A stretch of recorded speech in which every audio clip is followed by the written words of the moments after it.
காந்தாரி முடிவு பண்ணிட்டா, கடவுளா நானான்னு பாத்துடலாம்டா. என் 99 பிள்ளைங்களை கிருஷ்ணன் கொண்டான்ல, இனி துரியோதனை கொல்ல விட மாட்டேன். அவனா நானா நல்லா தெரிஞ்சுக்கோங்க. கடவுள் கூட அம்மா முன்னால நடுங்கித்தான் போவான். அம்மாவை கடந்து போக முடியாதுங்க, நல்லா தெரிஞ்சுக்கோங்க. அம்மாவை கடந்து போக முடியாது, குழந்தை பக்கத்துல வர முடியாது. கரப்பாம்பூச்சிக்கு பயப்படுறவ புள்ள பக்கத்துல பாம்பு வந்துச்சுன்னா பாம்பை பிடிச்சிருவாங்க. அவதான் அம்மா. பாம்பை பிடிச்சி தூக்கி சவட்டி போட்டுருவான் அந்த பக்கம். அந்த பிள்ளை என்ன தெரியுமா பண்ணா, கூப்பிட்டான், வாடா அம்மா கூப்பிடுறான்னு சொல்லி கூப்பிட்டு வாடா. துரியோதன் வந்தான். நாளைக்கு அவனுக்கு சாவு தேதி குறிச்சிட்டான் கிருஷ்ணன். பொறுமையில் சிறந்த பூமியும் உண்டு, பூமியை விஞ்சும் தாய்மனம் உண்டு.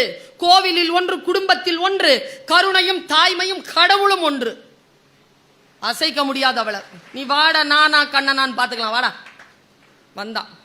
போய் குளிச்சுட்டு, நல்லா கவனிங்க குழந்தைகள், முக்கியமான ஆண் குழந்தைகள், பெண் குழந்தைகள் கூட தான். இப்ப எதுவும் இதுங்களுக்கு சொல்லவே முடியாது, உங்களையும் சேர்த்து சேர்த்து சொல்ல வேண்டியதா இருக்கு, அவ்வளவு கெட்டு போயிருக்கீங்க. வாடா, ட்ரெஸ் ஒண்ணுமே இருக்க கூடாது. நான் பெற்றெடுக்கும் பொழுது என் உடம்புல இருந்து நீ வெளியில வந்தல, அப்ப எப்படி இருந்தியோ அப்படியே வா, குளிச்சுட்டு வா. குளிச்சுட்டு வரான். என்ன செய்ய போகிறாள்? கிருஷ்ணனுக்கு தெரிஞ்சு போச்சு. தன் கணவனை கண்ட நாள் முதல், அவனுக்கு கண்கள் இல்லை என்று தெரிந்த நாள் முதல், தன் கண்களை பல்லாயிரக்கணக்கான ஆண்டுகளாக கட்டி கொண்டவளாம். புராணம் அப்படி சொல்லுது. அவ இந்த உலகத்தை பார்த்ததில்லை. அவ கண்ணை திறந்து கூட மூட மாட்டான். மூணவதான். எத்தனையோ ஆண்டு காலமாக பொத்தி வைத்திருக்கக்கூடிய அந்த சக்தியை என் மகனுடைய உடம்பிலே வஜ்ரமாக பாய்ச்சுறேன். இந்த உடம்பை யாரால பிளக்க முடியுதுன்னு பார்க்கலாம்னு சொல்லிட்டு கூப்பிடுறான். இது தெரிஞ்சு போச்சு கிருஷ்ணனுக்கு. ஐயோயோ, காந்தாரியினுடைய கண்ணு பட்டுருச்சுன்னா துரியோதனனை கொல்ல முடியாது தெரிஞ்சிருச்சு. நேரா குளத்துக்கரையில வந்து நிக்கிறான் கிருஷ்ணன்.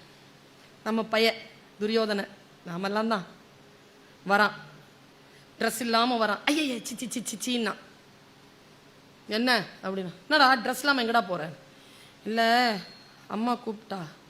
அம்மா கூப்பிட்டானா இப்படிதான் வர சொன்னா. டேய் போடா, மறைக்க வேண்டியதாவது மறைச்சிட்டு போடா. ஒரு வாழை இலை தூக்கி கொடுத்தான். வாழை இலை எடுத்து இடுப்பை மறைச்சிக்கிட்டான். நேரா வந்து அம்மா நிக்கிறா. வந்துட்டியா துரியோ? வந்துட்டேன் அம்மா.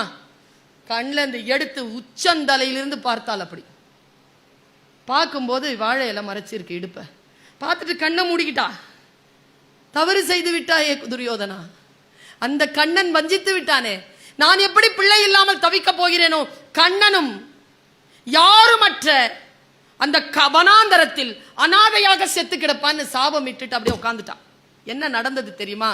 அவள் பார்வைப்பட்ட அந்த உடலில் எந்த பகுதியில் அடிச்சாலும் துரியோதனனுக்கு உயிர் போகாது. அவள் பார்வைப்படாத இடுப்புல அடிச்சா உயிர் போயிடும். இதை நான் ஏன் உங்களுக்கு சொல்றேன் தெரியுமா? தாயிடமும் தந்தையிடமும் எதையும் மறைக்காதீர்கள். எதை மறைக்கிறீர்களோ அதன் மூலமாக உங்களுக்கு வீழ்ச்சி வரும். எதை மறைக்கிறீர்களோ, எது சொன்னாலும் அந்த குழந்தை கிட்ட, எது சொன்னாலும் உங்களுடைய தாய் கிட்ட, அப்பா கிட்ட, அப்பா இப்படி இருக்குது, என்ன செஞ்சிருவாங்க கடைசியா? அம்மா அப்பா தானே. அந்த வயதிலே உனக்கு சரி என்று தோன்றும். நான் சொல்றேங்க, இந்த மேடையில் இருக்கிறவங்களை கேட்டு பாருங்களேன். 20 வயசுல சரின்னு பட்டுது. இப்ப கேட்டு பாருங்க சரின்னு பட்டிருக்கான்னு. அப்பவே இந்த முடிவு எடுத்துட்டேன் மேடம், முடிவு மட்டும் எடுக்காம இருந்திருந்தேன்னா இன்னைக்கு. ஆமாங்க, வயது இருக்கு இல்லையா, அது சில தவறான விஷயங்களை ஊக்குவிக்கும். நீ அந்த வயதை கொஞ்சம் காலடிக்கு போட்டு நிறுத்தி, இப்பொழுது உனக்கு இருக்கக்கூடிய ஒரே வேலை கல்வி, அறிந்து கொள்ளுதல், தெளிந்து கொள்ளுதல், கற்றுக்கொள்ளுதல், நீ யார் என்பதனை இந்த உலகத்திற்கு சொல்லுதல், உடம்பையும் மனதையும் ஷார்ப்பா வச்சு, இவ்வளவுதான் உன் வேலை. இது மட்டும் செய். உன் வாழ்க்கையில் பல விஷயங்கள் உனக்கு முன்னால் வந்து விழும்னு சொல்றேன். இப்போ உனக்கு ஒரு ட்ரீம் இருக்கலாம், அது attainable dream. Shift your self to நான் அட்டைனபிள் ட்ரீம். நான் அட்டைனபிள் ட்ரீம்குள்ள நீ போறியா? நான் அட்டைனபிள் ட்ரீம்குள்ள போறதுக்கு எவ்வளவு பயப்படுற நீ? ஐயோ அவ்வளவு பெருசா? அப்படிலாம் ஒண்ணுமே கிடையாதுங்க.